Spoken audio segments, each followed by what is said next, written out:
بسم الله الرحمن الرحيم نحمده ونصلي على رسوله الكريم أما بعد فأعوذ بالله من الشيطان الرجيم بسم الله الرحمن الرحيم سبحان الذي أسرى بعبده ليلا من المسجد الحرام إلى المسجد الأقصى الذي باركنا حوله لنريه من آياتنا إنه هو السميع البصير صدق الله العظيم. انتہائی واجب الاحترام معزز سامعین گرامی، آج ہم نے 15ویں پارے کی تلاوت آپ کے سامنے کی ہے. جس جگہ سے ہم نے تلاوت کا آغاز کیا اس سورت کا نام سورہ بنی اسرائیل ہے، اور بنی اسرائیل یہ قوم کا نام تھا. تو اس جو ہے وہ قوم کے نام پر جو ہے اللہ تبارک و تعالی نے اس سورت کو نازل فرمایا ہے. اس سورت کا آغاز ہوتا ہے سبحان الذی، پاک ہے وہ ذات، اسرا بعبدہ، جس نے اپنے بندے کو چلایا، لیلا، رات کے وقت میں، من المسجد الحرام، مسجد حرام سے، الی المسجد الاقصی، مسجد اقصی کی طرف. یہ اشارہ کس واقعے کی طرف ہے؟ معراج کے واقعے کی طرف ہے. عجیب بات ہے، ہم کہتے ہیں معراج، اللہ پاک فرماتے ہیں اسرا. ہمارے اور اللہ پاک کی تعبیر میں فرق کیوں ہے؟ ہم کہتے ہیں جی معراج کا واقعہ، اللہ پاک فرماتے ہیں یہ اسرا، یہ اسرا ہے، اسرا. لیکن معراج کسے کہتے ہیں اور اسرا کسے کہتے ہیں؟ یہ دونوں ہے. جو اسرا ہے، اسرا کہتے ہیں کہ رات کے وقت میں چلنے کو. آپ علیہ السلام نے مکہ سے جو سفر شروع کیا وہ مسجد اقصی تک، یہ زمینی سفر تھا. تو یہ اس اعتبار سے کیا کہلائے گا؟ اسرا. معراج یہ عروج سے، اس کا معنی ہوتا ہے اوپر کی طرف جانا. تو پھر مسجد اقصی سے پھر آسمانوں کو جو سفر شروع ہوا وہ معراج ہے. تو یہ معراج بھی ہے اور یہ اسرا بھی ہے. تو اس میں دونوں، یہ دو سفر ہیں اور دونوں کے الگ الگ نام ہیں. اس سفر کے اندر یہ آپ علیہ السلام کی خصوصیت ہے. کس کی خصوصیت ہے؟ آپ علیہ السلام کی خصوصیت ہے. آپ سے پہلے نہ کبھی اس طرح کا سفر کسی کو کروایا گیا اور نہ آپ کے بعد کبھی کسی کو کروایا جائے گا. قیامت تک کسی اور کے لیے سفر یہ اللہ پاک نے نہیں رکھا. یہ سفر کیوں ہوا تھا؟ یہ سفر کیوں ہوا تھا؟ یہ اس لیے ہوا تھا کہ ایک سال گزرا تھا جس کو کہتے ہیں عام الحزن. کیا کہتے ہیں؟ عام الحزن. عام کہتے ہیں سال کو، ٹھیک ہے، اور حزن کہتے ہیں غم کو. غم کا سال گزرا تھا. وہ آپ علیہ السلام کی جو اپنا زوج مطہرہ ہے، زوج اول ہے حضرت خدیجہ رضی اللہ تعالی عنہ. آج کون سا روزہ ہے؟ 10 روزہ. آج کے دن جو ہے نا وہ آپ کا وصال ہوا تھا. آج کے دن تو بہرحال تو آپ علیہ السلام کی جو زوج اول تھی تو ان کا جو ہے نا وصال ہوا. آپ علیہ السلام کا کتنا سال کا ساتھ تھا؟ تقریباً 25 سال کا ساتھ تھا. 25 سال کا ساتھ تھا اور بہت زبردست زندگی گزری ہے حضرت خدیجہ رضی اللہ تعالیٰ عنہ کے ساتھ. تو ایک تو ان کا وصال ہوا. دوسرا اسی سال کے اندر جو ہے نا پھر وہ طائف کا واقعہ پیش آیا. وہ بڑا دردناک اور غمناک جو ہے نا وہ واقعہ تھا اور بڑا تکلیف دہ واقعہ تھا. تو اللہ تبارک و تعالیٰ نے اس بات کا ارادہ فرمایا کہ اللہ پاک آپ سے جو ہے نا وہ ملاقات فرمائے تاکہ یہ سارا غم دور ہو جائے اور آپ علیہ السلام جو ہے نا وہ خوش و خرم ہو جائیں. بہرحال آپ علیہ السلام اللہ تبارک و تعالیٰ سے ملاقات کے لیے گئے اور ساتھ میں آپ کے حضرت جبرائیل علیہ السلام گئے. ایک وقت آیا جس جگہ کو کہتے ہیں سدرۃ المنتہا. سدرہ کہتے ہیں جیسے بیری کے درخت کو، منتہا انتہا سے. وہ ساتویں آسمان کے اوپر ایک بیری کا درخت ہے، بس یہاں یہ انتہا ہے. نیچے سے جو بھی اعمال جاتے ہیں وہ اوپر اس جگہ چلے جاتے ہیں، اوپر سے اللہ پاک کے یہاں پہ خود بخود اوپر چلے جاتے ہیں اللہ پاک کی بارگاہ میں. اللہ پاک کوئی بھی حکم نازل فرماتے ہیں وہ اس سدرۃ المنتہا تک پہنچتا ہے، پھر یہاں سے فرشتے لے لیتے ہیں. اس سے اوپر جانے کی کسی کو اجازت نہیں ہوتی سوائے آپ علیہ السلام کے کہ اللہ تبارک و تعالی نے آپ کو اس بات کی اجازت دی کہ آپ جو ہے نا وہ اوپر تشریف لے کر آئیں. جبرائیل علیہ السلام نے فرما دیے کبھی میرا یہاں پر اسٹاپ ہے، بس میں اس سے آگے میں نہیں جا سکتا، اس سے آگے آپ نے اکیلے جانا ہوگا. بہرحال وہ اللہ تبارک و تعالیٰ سے ملاقات، وہ راز و نیاز کی کیا باتیں ہوئی یہ تو اللہ ہی جانتے ہیں اور اللہ کا نبی ہی جانتے ہیں کہ کیا وہ ملاقات تھی. بہرحال یہ ہمیں بھی اس بات پر فخر ہونا چاہیے. اللہ پاک نے ہمیں ایسی نبی کی امت میں شامل فرمایا کہ جس کو اللہ پاک نے اس خصوصیت سے نوازا تھا. اس پہ ہمیں اللہ تبارک و تعالیٰ کا شکر ادا کرنا چاہیے. اور اسی موقع پر کیا فرض کی گئی تھی؟ نماز. اور ہم بھی نماز پڑھتے ہیں لیکن صرف رمضان المبارک کے اندر. ہم نے بڑا تلاش کیا کہ کہیں مل جائے کہ اللہ تبارک و تعالیٰ نے یہ کہا ہو کہ ہم آپ کو نماز کا تحفہ دے رہے ہیں اور اپنی امت کو یہ کہہ دیجیے گا کہ صرف رمضان میں پڑھنا. ایسا تو نہیں ہے نا. یہ تحفہ یہ دیا گیا تھا کہ آپ کو تحفہ دیا جا رہا ہے, آپ اپنی قوم تک, اپنی امت تک یہ تحفہ پہنچائیں کہ وہ نماز پڑھے, چاہے وہ شوال ہو یا شعبان ہو یا رمضان ہو, نماز پڑھے. تو نماز کو دیتے وقت تو کبھی بھی یہ نہیں کوئی بات یہ نہیں فرمائی تھی کہ جی رمضان میں پڑھنی ہے بقیہ ان کو چھوٹ ہے, ایسا کچھ بھی نہیں تھا. بہرحال جس طریقے سے اللہ پاک نے یہ نماز ایک عام عبادت کے طور پہ دی ہے نا, تو انسان کو اس کو کسی مہینے کے ساتھ خاص نہیں کرنا چاہیے. اس کو ہر مہینے کے اندر ہر دن میں نماز کا اہتمام جو ہے انسان کرے. انشاءاللہ اس کے فوائد جو ہے نا وہ نظر آئیں گے. ہم اس بات پہ بڑے خوش ہوتے ہیں کہ اب آپ علیہ السلام کو معراج کا سفر کرایا گیا. شب معراج بھی جو ہے نا آدمی بڑے جوش و خروش سے منا رہا ہوتا ہے, لیکن اس وقت میں جو دیا گیا تھا وہ صرف ایک مہینے میں انسان اس پہ عمل کر رہا ہوتا ہے. پوری سال اس پر انسان کو کیا کرنا چاہیے, عمل کرنا چاہیے. اس کے بعد اللہ تبارک و تعالیٰ فرماتے ہیں وَقَضَيْنَا إِلَىٰ بَنِي إِسْرَائِيلَ فِي الْكِتَابِ لَتُفْسِدُنَّ فِي الْأَرْضِ مَرَّتَيْنِ وَلَتَعْلُنَّ عُلُوًّا كَبِيرًا. یہ ذرا سمجھیے گا. اللہ کا فرماتے ہیں ہم نے بنی اسرائیل کے لیے اس بات کا فیصلہ کر دیا تھا کہ تم زمین کے اندر 2 مرتبہ فساد مچاؤ گے.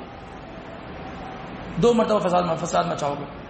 ایک مرتبہ قوم جو تھی بنی اسرائیل, اس نے حضرت موسیٰ علیہ السلام کی مخالفت کی تھی. ٹھیک ہے, جب موسیٰ علیہ السلام کی مخالفت کی تھی تو بابل کا جو بادشاہ تھا اس نے ان کو فلسطین سے نکال کر اپنے پاس قید کر دیا تھا. کافی عرصے تک یہ فلسطینی قوم جو ہے نا وہ اس کی قید میں رہے, بابل میں رہے, اور جو ہے نا وہ بابل کا بادشاہ ان پر جو ہے نا وہ حاوی رہا اور اس نے جو ہے ان پر حکومت کی. پھر وقت گزرا, اللہ تبارک و تعالیٰ نے جو ہے نا ان کو جو ہے نا وہاں سے جو ہے نا وہ آزادی نصیب فرمائی. پھر اللہ پاک نے اپنے ایک اور نبی کو بھیجا, حضرت عیسیٰ علیہ السلام کو. پھر حضرت عیسیٰ علیہ السلام کو جب بھیجا تو اللہ تبارک و تعالیٰ نے یہ فرمایا کہ اس نبی کی اتباع کرو. لیکن انہوں نے حضرت عیسیٰ علیہ السلام کی بھی مخالفت کی. یہ دوسرا فساد مچایا انہوں نے. جب دوسرا فساد مچایا تو اللہ پاک نے ان پر رومیوں کو غالب کر دیا. جب رومیوں کو غالب کر دیا تو ایک عرصہ دراز تک جو ہے نا وہ رومی ان پر جو ہے نا وہ غالب رہے. آگے اللہ پاک یہ فرماتے ہیں وَإِنْ عُدْتُمْ عُدْنَا. دیکھو جیسے ہمارا یہ طریقہ چلتا آ رہا ہے نا, جو قوم اپنے نبی کے طریقوں کو چھوڑ دیتی ہے تو ہم ان پر غیر کو مسلط کر دیتے ہیں. وہاں بابل کا بادشاہ مسلط ہوا, یہاں عیسیٰ علیہ السلام کی مخالفت میں کون مسلط ہوئے, رومی مسلط ہوئے. فرمایا کہ آگے بھی اگر تم اپنے نبی کی تعلیمات کو چھوڑ دو گے غیر مسلط ہو جائے گا. آج ہم نے نبی کی تعلیمات کو چھوڑ دیا نا, وہ یہودی دیکھیں کیسے شیر ہو رہے ہیں. دور موسوی اور دور عیسوی, ان دونوں دوروں کے اندر بیت المقدس پہ انہوں نے اپنا قبضہ جمایا تھا. دونوں دوروں کے اندر یہ بالکل غالب ہو گئے تھے. ٹھیک ہے, پھر اللہ پاک نے ان سے چھٹکارا نصیب فرمایا. اور اگر اس دور میں بھی وَإِنْ عُدْتُمْ عُدْنَا, اگر تم دوبارہ ایسا کرو گے, اللہ پاک فرماتے ہیں ہم دوبارہ غیر کو مسلط کر دیں گے. ہم نے نبی کی تعلیمات کو چھوڑی, وہ کیسا غالب ہو رہا ہے, اور وہ قریب ترین پہنچ چکا ہے بیت المقدس میں کہ وہ دوبارہ اس پر جو ہے وہ قبضہ کرے اور دوبارہ جو ہے اس کو اپنے کنٹرول کے اندر لے کر آئے. ایسا نہیں ہوتا دیکھیں کہ زمین کے کسی خطے کے اندر نافرمانی ہو تو اللہ پاک اسی خطے کو پکڑ میں لے. نہیں, یہاں معاملات ہو رہے ہیں لیکن اس کے اثرات پھر کہیں اور ہو رہے ہوتے ہیں. اور ایسا نہیں کہ وہیں پر ہی رہیں گے, پھر وہ پھیلتے ہیں پھر وہ سب کو سمیٹ لیتے ہیں. تو اگر وہاں کچھ معاملات ہو رہے ہیں, وہاں غیر مسلط ہے, اس کا مطلب نہیں کہ وہی لوگ جو ہے نا وہ انہی لوگوں کی پکڑے اور ان کی بدعمالیاں ہیں. بدعمالیاں ہماری بھی من حیث الامہ, تو ہم ایک ہے نا, ہم ایک ہی امت ہے نا. تو ہم میں مختلف جگہوں پہ معاملات ہو رہے ہیں اور اس کا ظہور وہ ایک جگہ پر ہو رہا ہے, اور اس کا ظہور جہاں ایک جگہ پہ ہو رہا ہے اتنا اس کا شیوع ہوگا, یہ اتنی پھیل جائے گی کہ یہ پھر اور ممالک تک آ جائیں گے. آپ دیکھیں نا ان کا دائرہ کار کیسے بڑا ہوتا جائے گا. یہ فلسطین ہے, یہ شام ہے, یہ وہاں سے نکل کے یہ آہستہ آہستہ یہ پورے جو نا مصر کو یہ انہوں نے لپیٹ میں لے لیا. ٹھیک ہے نا, یہ آگے جو ہے یہ اردن اور لبنان, یہ ان کے اس طرف یہ ہاتھ بڑھا رہے ہیں, یہ آگے تک جائیں گے. اور یہ جب تک جاتے رہیں گے جب تک ہم نبی کی تعلیمات کو چھوڑتے رہیں گے. جہاں ہم نے نبی کی تعلیمات کو مضبوط پکڑ لیا تو عزیز دوستوں یہ وہی صحابہ تھے نا, ہتھیار کچھ بھی نہیں تھے, نہ ہونے کے برابر, لیکن حضور کی اتباع تھی تو وہ غیر دور سے ان سے کانپتا تھا. حضرت عمر فاروق رضی اللہ تعالیٰ عنہ سے وہ قیصر و کسریٰ کے بادشاہ جن کے پاس محلات کیا سونا چاندی ہیرے جواہرات, ان کے نام سے جو ہے نا وہ لرزتے تھے اور کانپتے تھے. اور آج ہم ان کے نام سے ہم کانپتے ہیں. کیوں؟ ہم نے نبی کی تعلیمات کو چھوڑ دیا تو اب ہم ان کے نام سے ہم کانپتے ہیں. اور عمر رضی اللہ تعالیٰ عنہ نے نبی کی تعلیمات کو اپنایا ہوا تھا اور نبی کے طریقے کو اپنایا ہوا تھا، تو ان کے نام سے وہ غیر کانپتے تھے. بس یہ اسی طریقے سے جو ہے پانسا پلٹ جائے گا، اور کافی حد تک پلٹ گیا ہے. اگر نبی کی طریقے وہ پکڑے گا، آدمی لازمی پکڑے گا، تو غیر کبھی بھی انسان پر مسلط نہیں ہو سکتا. کبھی بھی غیر جو نا وہ امت محمدیہ پر مسلط نہیں ہوگا. تو نبی کی تعلیمات کو پکڑنا، لازمی پکڑنا، یہ انسان کے لیے بہت زیادہ ضروری ہے. اس کے بعد اللہ تبارک و تعالیٰ فرماتے ہیں وَكُلَّ إِنسَانٍ أَلْزَمْنَاهُ طَائِرَهُ فِي عُنُقِهِ وَنُخْرِجُ لَهُ يَوْمَ الْقِيَامَةِ كِتَابًا يَلْقَاهُ مَنشُورًا. ہم ہر انسان کے گلے میں، عنق کسے کہتے ہیں؟ گلے کو. ہم ہر انسان کے گلے میں اس کا نامہ اعمال لٹکا دیں گے. اور پھر کیا کہا جائے گا؟ کیا کہا جائے گا؟ اقرأ کتابک، اپنی کتاب، اپنا نامہ عمل پڑھ لو. کفا بنفسک اليوم علیک حسیبا، آج کا دن تم خود اپنے حساب لینے کے لیے کافی ہو. ہر ایک کے گلے میں لٹکا دیا. ہم کچھ نہیں کہتے، خود پڑھ لو، خود پڑھ لو کہ کیا لکھا ہوا ہے، کیا لکھا ہوا ہے. اور یہ حساب و کتاب یہ مذاق نہیں ہے، یہ مذاق نہیں ہے. اللہ تبارک و تعالیٰ ایک ایک چیز کے بارے میں پوچھیں گے انسان سے. اگر جواب دے دیا تو پار ہو گیا، نہیں دیا تو پھر کام تمام ہو گیا، کام تمام ہو گیا. آگے اللہ پاک فرماتے ہیں دیکھو وَلَا تَزِرُ وَازِرَةٌ وِزْرَ أُخْرَى، کوئی کسی دوسرے کا بوجھ نہیں اٹھائے گا، کوئی کسی دوسرے کا بوجھ نہیں اٹھائے گا. اگر اللہ نہ کرے میں کسی کو گناہ کے کام میں لگاتا ہوں نا، وہ یہ نہ کہے کہ انہوں نے گناہ کے کام میں لگایا ہے. بھائی عقل اور سمجھ تو تھی نا، تم نے خود کیوں اس گناہ کو اپنایا؟ تم یہ سمجھ رہے ہو کہ اس نے لگایا تو اس کی پکڑ ہوگی، اس کی تو پکڑ ہوگی، ساتھ تمہاری بھی پکڑ ہوگی. ہر انسان اپنے گناہ کا خود جواب دہ ہے، اس کو خود اس کی سزا ملے گی. اللہ پاک خود اس کو سزا دیں گے. جس نے لگایا ہو اس کو تو ملے گی اور اس کو بھی ملے گی. اس کے بعد اللہ پاک فرماتے ہیں وَقَضَىٰ رَبُّكَ أَلَّا تَعْبُدُوا إِلَّا إِيَّاهُ، اللہ تبارک و تعالیٰ اس بات کا فیصلہ فرما چکے ہیں کہ اللہ کے علاوہ کسی اور کی عبادت نہ کرو. وَبِالْوَالِدَيْنِ إِحْسَانًا، اور اما ابا کو ان کے ساتھ حسن سلوک کرو، ان کے ساتھ حسن سلوک کرو. اما یبلغن عندک الکبر احدهما، اگر ان دونوں میں سے کوئی ایک یا او کلاہما یا دونوں کہاں پہنچ جائے؟ عندک الکبر یعنی بڑھاپے کو پہنچ جائے. فلا تقل لهما اف. اف کا ہجے کیا ہوتا ہے؟ حمزہ فا پیش اف. کتنے الفاظ ہیں؟ دو. کیا یہ دو الف اور فا دو حروف تہجی کے لفظ بھی مت کہنا. فلا تقل لهما اف، اف تک نہ کہنا. کہ دو لفظ بھی نہ کہو، جملے نہیں، دو لفظ. الف فا حروف تہجی، الف بے پیتے ہوتا ہے نا، تو یہ ایک دو، یہ دو لفظ بھی نہیں جو ہے نا، وہ لفظ بھی مت کہنا. کیوں؟ اور فرمایا ولا تنہرهما، اور نہ ان کو جھڑکنا. وقل لهما قولا کریما، ان سے اچھی بات کرنا، ان سے اچھی بات کرنا. وَاخْفِضْ لَهُمَا جَنَاحَ الذُّلِّ مِنَ الرَّحْمَةِ، اور ان کے سامنے اپنے بازوؤں کو جھکا کر رکھنا. وَاخْفِضْ لَهُمَا جناح کہتے ہیں پر کو، انسان کے پر تو نہیں ہوتے، یہ بازو مراد ہے، ٹھیک ہے نا. تو فرمایا کہ اپنے بازوؤں کو ان کے سامنے جھکا کر رکھنا. وَقُلْ لَهُمَا قَوْلًا كَرِيمًا، اور فرمایا کہ وَقُلْ رَبِّ ارْحَمْهُمَا كَمَا رَبَّيَانِي صَغِيرًا، اور اللہ سے ان کے لیے دعا کرتے رہنا، یا اللہ ان پر ایسے تو رحم فرمانا، ایسا ان کا تو خیال رکھنا جیسے کہ میں چھوٹا تھا اور انہوں نے میرا خیال رکھا. سب کے والدین ہوتے ہیں نا، یا کوئی بغیر والد کا بھی ہے، بغیر والدہ کے بھی، سب کے ہی ہوتے ہیں نا. اور کسی کے ہیں حیات ہے، کسی کے چلے گا. جن کے حیات ہیں ان کا احترام، ان کی عزت کرنا یہ لازمی ہے.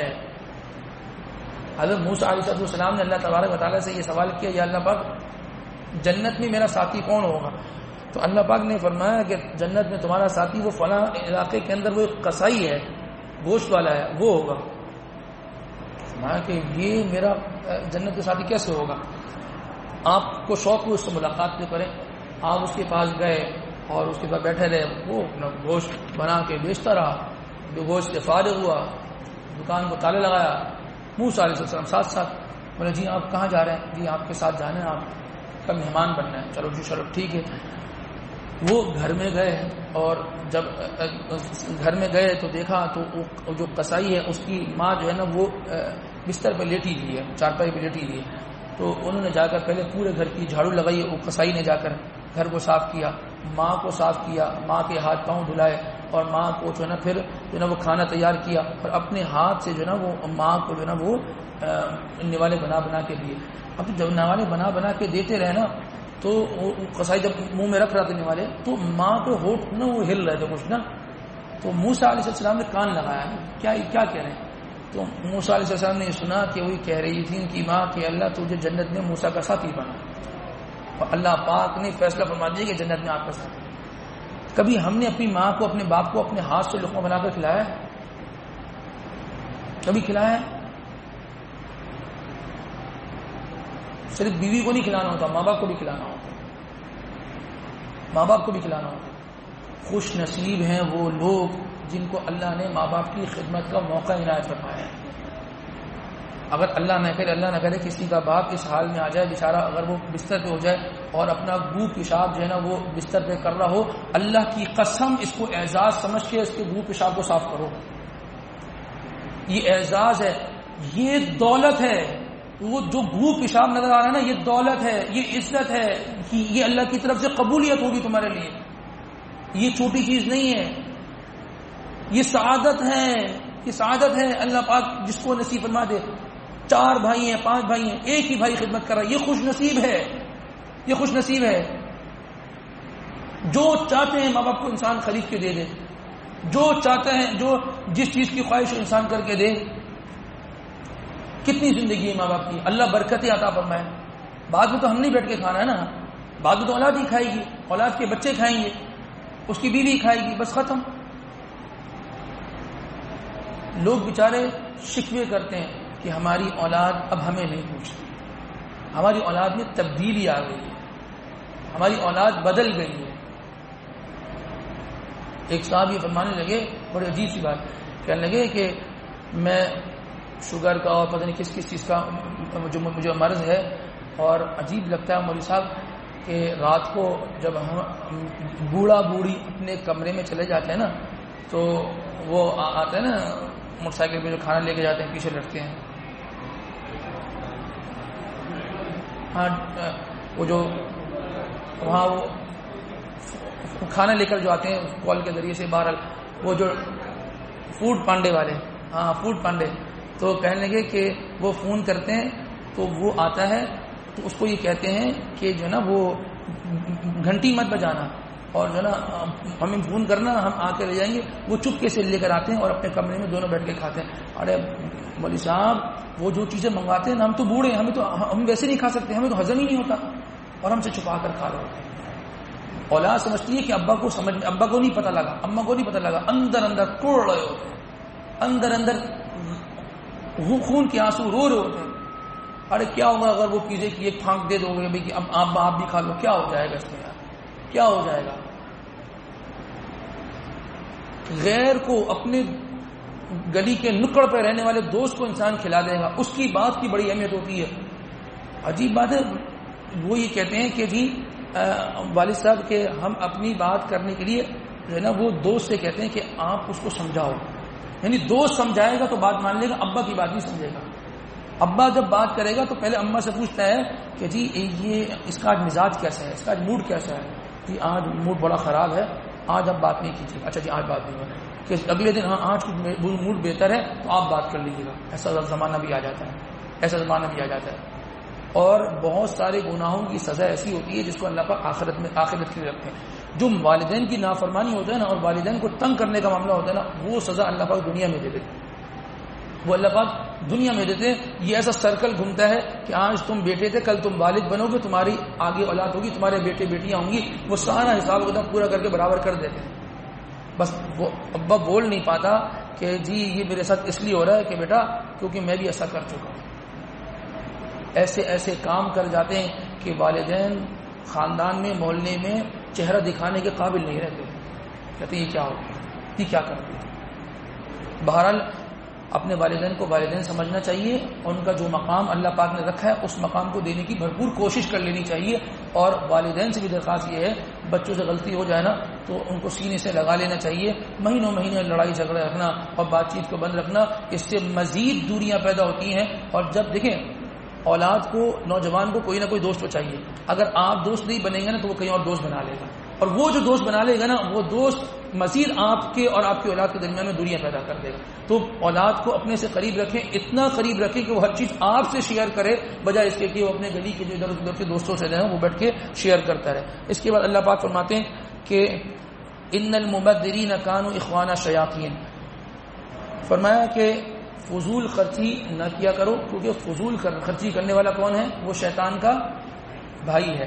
دیکھیں دو چیزیں ہیں, ایک ہوتا ہے اسراف اور ایک ہوتا ہے تبذیر.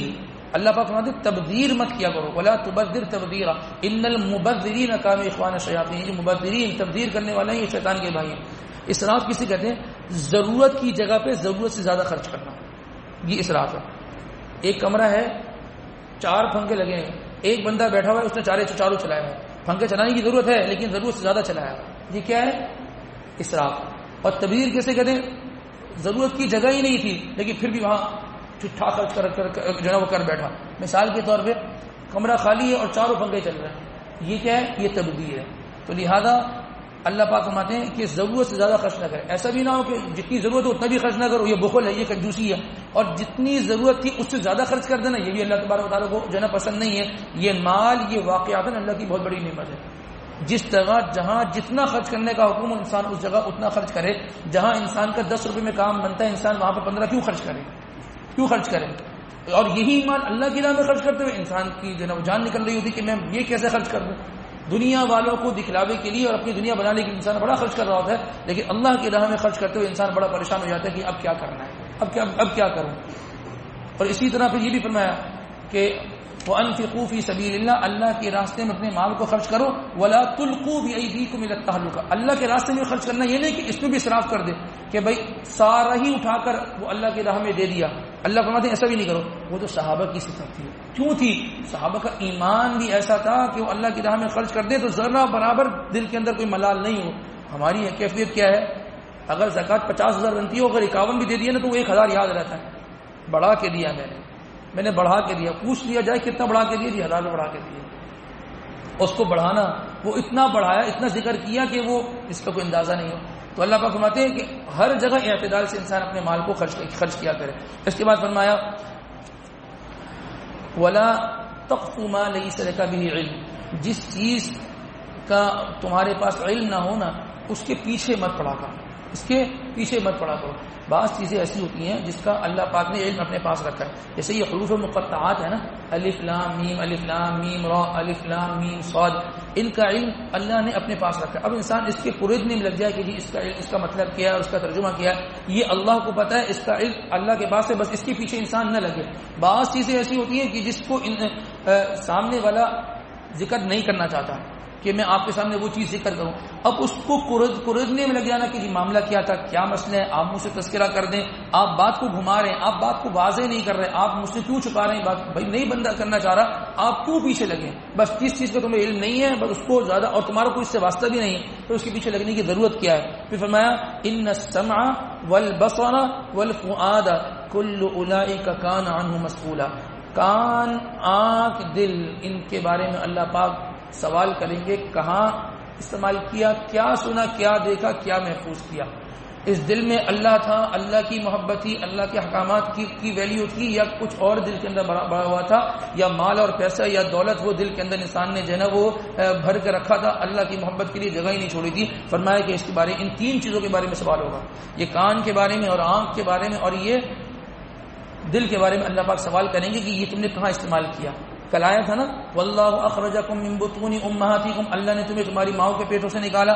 لا تعلمون شیئا, تم کچھ نہیں جانتے تھے. پھر کیا کیا دیا؟ وجعل لکم السمع والابصار والافئدہ, یہ 3 چیزیں دی, اور تینوں چیزوں کے بارے میں اللہ پاک سوال کریں گے ہم نے دی تھی, تم نے اس کو کہاں استعمال کیا. اس کے بعد فرمایا واستفزز من استطعت منهم بصوتك واجلب عليهم بخيلك ورجلك وشاركهم في الاموال والاولاد وعدهم. یا اللہ پاک جو ہے نا وہ یہ فرما رہے ہیں کہ وہ لوگ جو شیطان کے متبعین ہیں, شیطان کی بات کو ماننے والے ہیں, اللہ پاک فرماتے ہیں ہم ان کو بھرپور بدلہ دیں گے. اور بدلہ کس طور پہ دیں گے؟ شیطان کا جن پر زور چلتا ہے ان کو بس شیطان کا جس پر بس چلتا ہے وہ اپنی آواز کے ذریعے سے, بصوتی کا, اپنی آواز کے ذریعے سے انسان کو بہکاتا ہے. شیطان کی آواز کیا ہے؟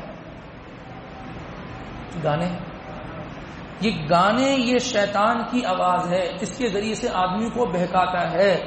ہمارے یہاں تو منع کیا جاتا ہے کہ گانے نہ سنو، گانا نہ گاؤ، لیکن جتنا دور کیا جا رہا ہے اتنا وہ کانوں میں لگانے کے لیے ہینڈ فری جو ہے نا وہ آ گئی، اندر گھسیڑ کے تم جو ہے نا گانے سنو. یہ شیطان کا بہکاوا ہے. اللہ پاک فرماتے ہیں جس پر شیطان کا بس چلتا ہے وہ شیطان اس پر اس طریقے سے وار کرتا ہے. یاد رکھیے جو آدمی گانے سننے کا عادی ہو وہ شیطان کے تیروں کا نشانہ بن رہا ہے، شیطان کے تیروں کا نشانہ بن رہا ہے، وہ شیطان کا دوست ہے. اور اللہ پاک فرما رہے ہیں فإن جہنم جزاؤکم جزاء موفورا، ہم اس کو بہترین پورا بدلہ دے دیں گے اس کے اس عمل کا اور اس کو جہنم میں داخل فرما دیں گے. اس کے بعد اللہ پاک فرماتے ہیں اقم الصلاۃ لدلوک الشمس الى غسق الليل وقرآن الفجر ان قرآن الفجر کان مشہودا. بے شک فجر کے وقت میں جو ہے نا وہ جب قرآن پاک پڑھا جاتا ہے کان مشہودا تو وہ سب حاضر ہوتے ہیں. کون سب حاضر ہوتے ہیں؟ فرشتے. یہ فرشتوں کی چینجنگ کا ٹائم ہے. جو رات والے فرشتے ہوتے ہیں وہ صبح میں جو ہے نا وہ چلے جاتے ہیں اور صبح میں نئے فرشتے آ رہے ہوتے ہیں. صبح کی نماز میں فرشتے چینج ہوتے ہیں اور جب رات والے جا رہے ہوتے ہیں تو وہ پوچھتے ہیں کہ جی اللہ پاک پوچھتے ہیں جی تم جب ان کے پاس سے آئے تو یہ کیا کر رہے تھے؟ میں کہ جی اللہ پاک فجر کی نماز میں مشغول تھے، فجر کی نماز میں مشغول تھے. اور جو صبح والے پہنچے تھے جی آپ جب ان کے پاس گئے تو کیا کر رہے تھے؟ اللہ جیسے ہم پہنچے تو وہ فجر کی نماز میں کھڑے تھے. فرشتے تو فجر کی نماز میں حاضر اور ہم فجر کی نماز میں غیر حاضر. فرشتے تو آئے ہیں کہ بھئی چلو ہم ان کو دیکھ لیں کیا کر رہے ہیں، اور فرشتے جب ہمیں پاتے ہیں تو ہم بستروں پہ سو رہے ہوتے ہیں. کیوں؟ رات دیر سے سوتے ہیں. کہ اللہ نے فطری نظام بنایا ہے، جو انسان دیر سے سوئے گا نیند تو پوری کرنی ہے تو دیر سے اٹھے گا. اپنی فطرت جو فطری نظام اللہ پاک نے بنایا اس فطری نظام پہ انسان کو چلنا چاہیے. صبح اٹھنے کے لیے رات کو جلدی سونا یہ ضروری ہے، ورنہ ایک دو دن تو ایسا چل جائے گا کہ رات دیر سے سوئے صبح آنکھ کھل گئی، ورنہ روزانہ کا روٹین جو ہوتا ہے نا روٹین خراب ہو جاتا ہے اور انسان کا اندر کا جو نظام قدرت چل رہا ہے اس نظام قدرت میں بھی کافی زیادہ کیا ہوتا ہے وہ خلل پیدا ہو جاتا ہے. اس کے بعد اللہ پاک فرماتے ہیں قل لو انتم تملكون خزائن رحمت ربی اذا لامسكتم خشیۃ الانفاق وكان الانسان قتورا.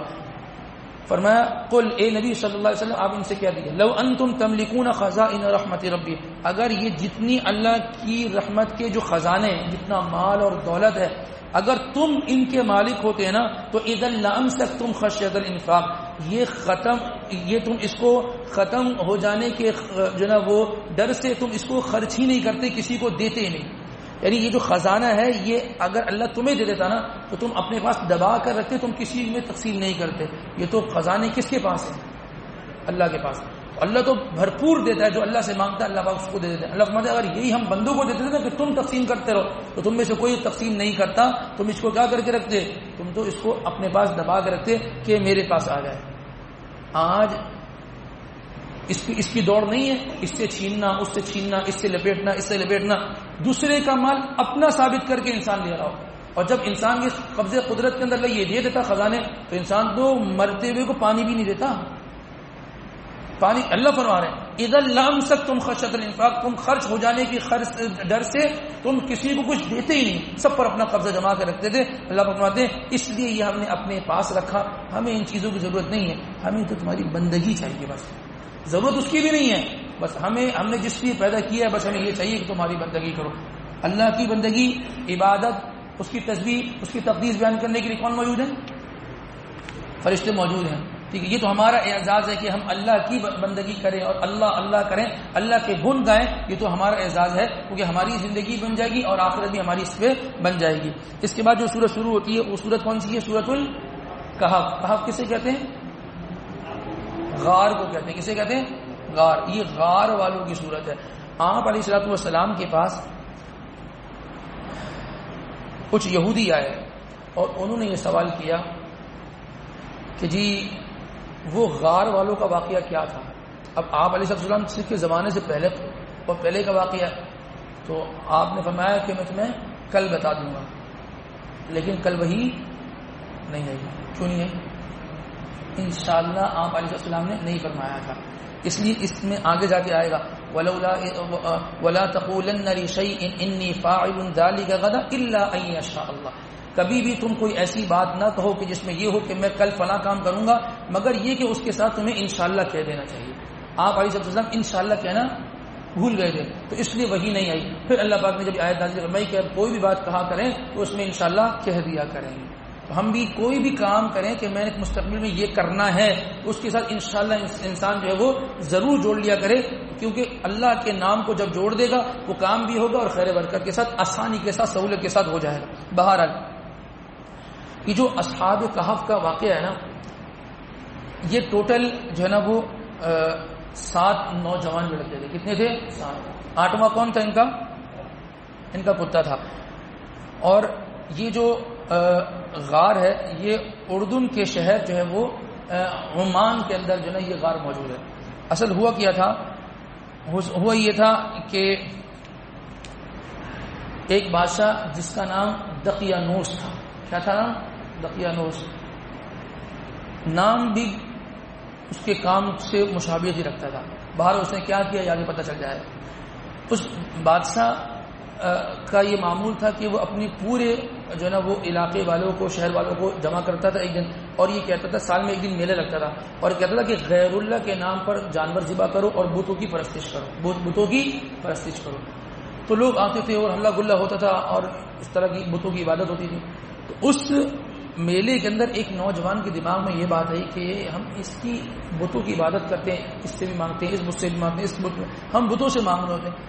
مانگنا تو ایک سے چاہیے، اللہ تو اکیلا یکتا ہے، کہ ہم اس لیے کیا کر رہے ہیں. وہ اٹھا وہاں سے، اس میلے سے، اس نے جا کے نا ایک درخت کے نیچے وہ بیٹھ گیا جگہ لے کے. جب بیٹھ گیا تو وہ سوچنے لگا نہیں بھائی عبادت اللہ کی ہونی چاہیے، ادھر اس کی نہیں ہونی چاہیے، اس طرح اس کئی بتوں کی. تھوڑی دیر بعد ایک اور نوجوان آ کے بیٹھ گیا ساتھ میں. تو باہر میں بولا آپ کیوں آئے یہاں بیٹھے ہو؟ کہنے لگے یار میں اس میلے میں آیا ہوا تھا اور میں نے دیکھا کہ یہ لوگ اس کے آگے جھک رہے ہیں، اس کے آگے جھک رہے ہیں، اس کے نام پہ ذبح کر رہے ہیں، عبادت تو ایک کی ہونی چاہیے. تو کہا کہ میں بھی یہی سوچ کر یہاں بیٹھا ہوں. تھوڑی دیر ہوئی تیسرا بھی آ گیا. جی آپ یہاں کیوں آ کے بیٹھے ہو؟ تھک گئے تھے کیا؟ نہیں تھکے نہیں تھے، بس تھکے تو ہیں، یہ کئی کی عبادت کر کے تھک گئے، عبادت تو ایک ہی ہونی چاہیے. باہر کرتے کرتے 7 نوجوان یہاں جمع ہوئے. 7 نوجوان یہاں جمع ہوئے. انہوں نے ارادہ کیا کہ ہم اب یہ سے کام نہیں کریں گے، ہم ایک جو ہے نا وہ اپنی عبادت گاہ بناتے ہیں، اس میں اللہ کی عبادت کیا کریں گے. انہوں نے اپنی عبادت گاہ بنا لی. جب عبادت گاہ بنائی تو اس عبادت گاہ کے اندر عبادت شروع کری. بادشاہ کو پتہ لگ گیا، بادشاہ نے اس 7 کو بلوا لیا. بادشاہ نے کہا دیکھو ایک بات سمجھ لینا، اگر تم اس طریقے کے معاملات کرو گے تو میں تمہیں قتل کر دوں گا. بادشاہ کا معمول یہ تھا کہ جس کو جرم میں پکڑتا اس کو قتل کر دیتا تھا. ان کو اس لیے نہیں قتل کیا کیونکہ یہ نوجوان تھے. کہا کہ آگے جا کے کام کریں گے، جوان ہیں، ان کو قتل کر کے نقصان ہوگا. تو کہا تم پر ہم جو ہے نا تھوڑی سی چھوٹ دے دیتے، ہم تمہیں قتل نہیں کرتے، لیکن ایک بات سمجھ لینا اب کرو گے تو ہم تمہیں چھوڑیں گے نہیں. یہ وہاں سے بادشاہ کے جب محل سے باہر نکلنا، انہوں نے کہا یار ایک کام کرتے ہیں، یہ بادشاہ تو ہمیں نہیں چھوڑے گا، ہم یہاں سے ہجرت کر لیتے، ہم یہاں سے چلے جاتے ہیں. تو انہوں نے جو ہے نا وہ وہاں سے ہجرت کرنا شروع کی اور وہ ایک غار میں جا کر اندر چھپ گئے کیونکہ بادشاہ پکڑ رہا تھا ان کو. تو بہرحال جب وہ چھپ گئے اور ادھر اللہ تبارک و تعالیٰ کی عبادت کرتے رہے تو اللہ تبارک و تعالیٰ نے جو ہے نا وہ ان پر نیند کو طاری کر دیا، ان پر نیند کو طاری کر دیا.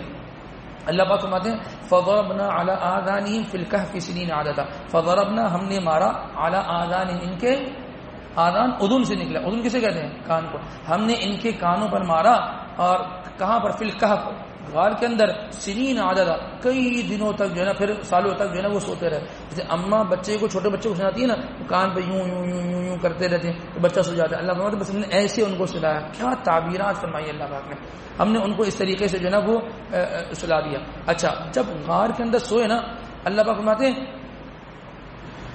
غار کا جو منہ تھا نا وہ شمال یا جنوب کی طرف تھا، مشرق یا مغرب کی طرف نہیں تھا.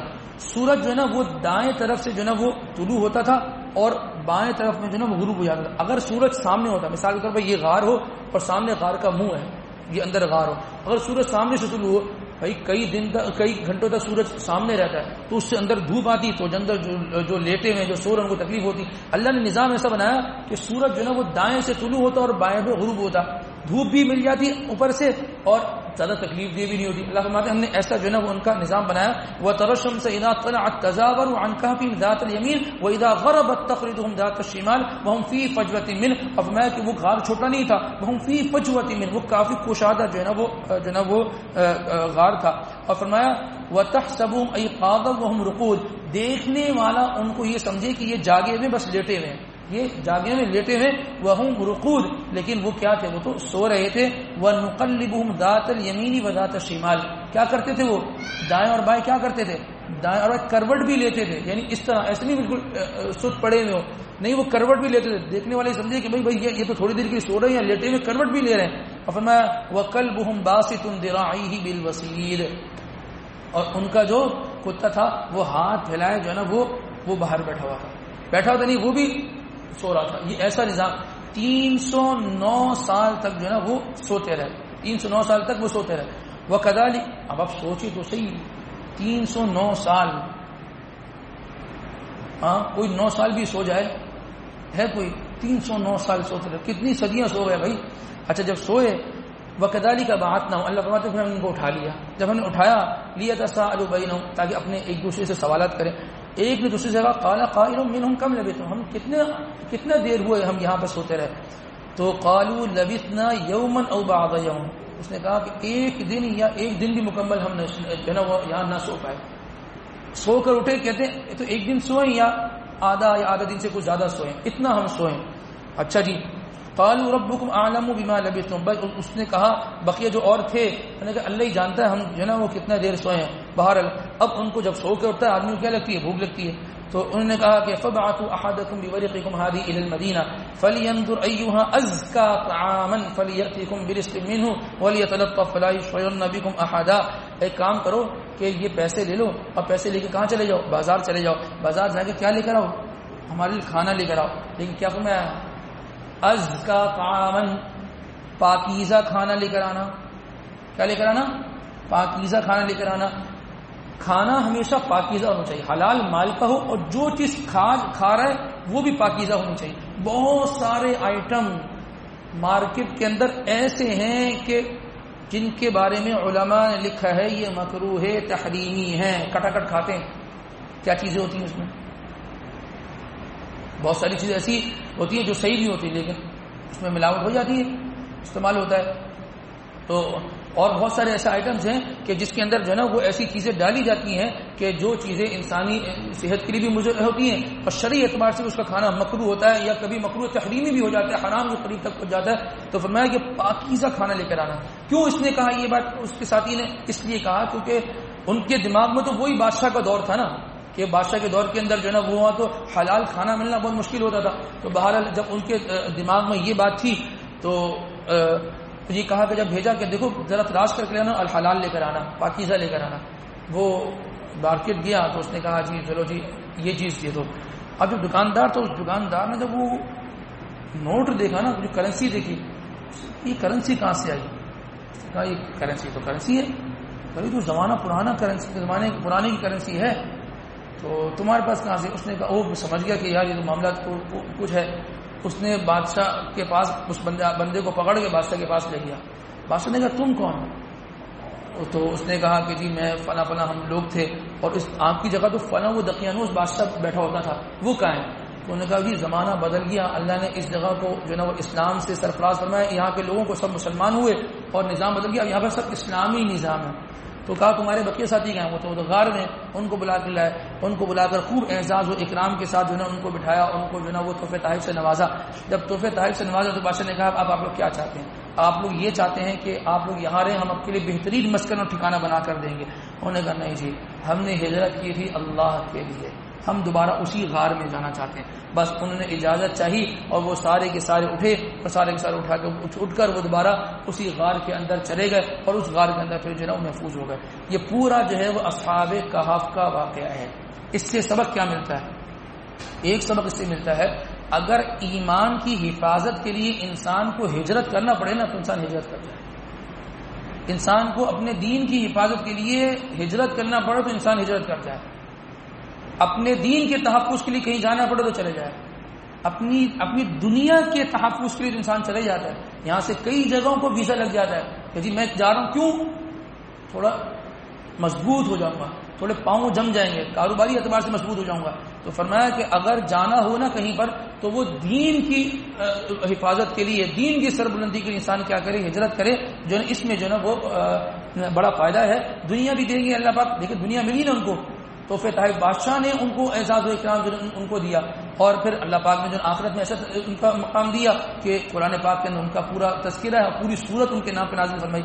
اور دوسرا جو اس واقعے سے سبق ملتا ہے، اللہ پاک موت دینے کے بعد دوبارہ زندہ کرنے پر قادر ہیں. 309 سال تک وہ سوتے رہے، اللہ نے پھر اٹھا دیا. جو انسان 1000 سال کے لیے سوئے گا نا، اللہ اس کو بھی اٹھائے گا. ہم جتنے بیٹھے نا سب باری باری سوئیں گے، سب باری باری سوئیں گے، اور سب ایک دن ایک ساتھ اللہ پاک کے حکم سے اڑ جائیں گے. جس طریقے سے میں اور آج آپ ہوش و آواز میں ہے نا، ایسے ہی ہوش و آواز کے اندر ہم قیامت والے دن اٹھائے جائیں گے. قرآن پاک تقریباً آدھا ہو گیا نا، بے شمار مقامات میں اللہ نے آخرت کو ثابت کیا. کیا مطلب کیا؟ ہر جگہ آخرت کا تذکرہ، ہر جگہ آخرت کا تذکرہ. کیوں آخرت کا تذکرہ؟ وہ اس لیے کہ دیکھو آخرت کو تمہیں خیال ایک نہیں سمجھے کہ خیالی چیز ہے، یہ ہو کر رہے گا اور اس کا یقین کر لو، اس کا یقین کر لو. لیکن عجیب بات ہے ہمیں آخرت کا اتنا یقین ہو ہی نہیں پا رہا. اگر یقین ہوتا نا تو انسان آخرت کی بھرپور تیاری میں لگ جاتا. خریدتے وقت، بیچتے وقت انسان کہیں جا رہا ہے، کہیں آ رہا ہے کہ میں یہ کروں یا نہ کروں، میری آخرت بن رہی ہے، میری آخرت جو ہے نا وہ تباہ ہو رہی ہے. میں یہ بیچ رہا ہوں تو صحیح بیچ رہا ہوں، میں اس کو بیچنے کے ساتھ اپنی آخرت کو بنا رہا ہوں، تباہ کر رہا ہوں. میں یہ خرید رہا ہوں تو میں دھوکے کے ساتھ تو نہیں خرید رہا، میری اس سے آخرت بن رہی ہے، میری آخرت سنور رہی ہے. ہر چیز میں آخرت ہوتی اگر اس کے سامنے آخرت کا پورا نقشہ ہوتا. اپنی زندگی گزارے آخرت کو سامنے رکھتے، اور آخرت کا سفر انسان کے مرتے ہی شروع ہو جائے. اور مرنا کس نے کب ہے کچھ نہیں معلوم، لمحہ بھی لگے گا انسان کا آخرت کا سفر شروع ہوگا. جی ابھی تو بات ہو رہی تھی آخرت کی، اور مولانا صاحب کا آخرت کا سفر شروع ہو گیا. جی ہو گیا شروع. ابھی تو بات ہوئی تھی آخرت کے سفر کی، اور کل رات بیٹھ کے بات کر رہے تھے موت کی. جی موت آ گئی، کبھی بھی آ سکتی ہے. بس انسان کو اپنی آخرت کو سامنے رکھنا ہوگا. انسان جو ہے وہ کیا ہو جائے گا؟ وہ اللہ کے ہاں کامیاب ہو جائے گا. اس کے بعد اللہ تبارک و تعالیٰ فرماتے ہیں المال والبنون زینت الحیات الدنیا. مال اور اولاد دنیا کی زینت ہے. اچھا والباقیات الصالحات خیر عند ربک ثوابا وخیر املا. اور فرمایا جو رہنے والی چیز ہے، باقی رہنے والی جو چیز ہے وہ کیا ہے؟ وہ اعمال کا ثواب ہے. والباقیات الصالحات خیر عند ربک ثوابا. جو تم نیک اعمال کرو گے اس پر جو ثواب ملے گا بس وہ باقی رہ جائے گا. یہ مال، یہ دولت، یہ کہاں ہے؟ یہ یہی ہے قبرستان کے اندر. وہ کسی کا مال نہیں گیا، کسی کی گاڑی قبرستان کے اندر قبر کے اندر اس کے ساتھ نہیں اتری کہ جی مجھے بھی جو ہے وہ ساتھ رکھ دیا جائے، میرے ساتھ میری گاڑی بھی جو ہے وہ دفن ہو جائے. وہ سب یہی رہ جانا ہے. تو اس اولاد کے لیے، بیوی بچوں کے لیے انسان کمائے، لیکن ان کے لیے ایسے کمائی کے راستے اختیار کرنا جس سے اللہ ناراض ہو جائے، یہ چیز اللہ کو پسند نہیں. اس لیے فرمایا انما اموالکم واولادکم فتنہ. تمہارا مال اور تمہاری اولاد یہ کیا ہے؟ فتنہ ہے.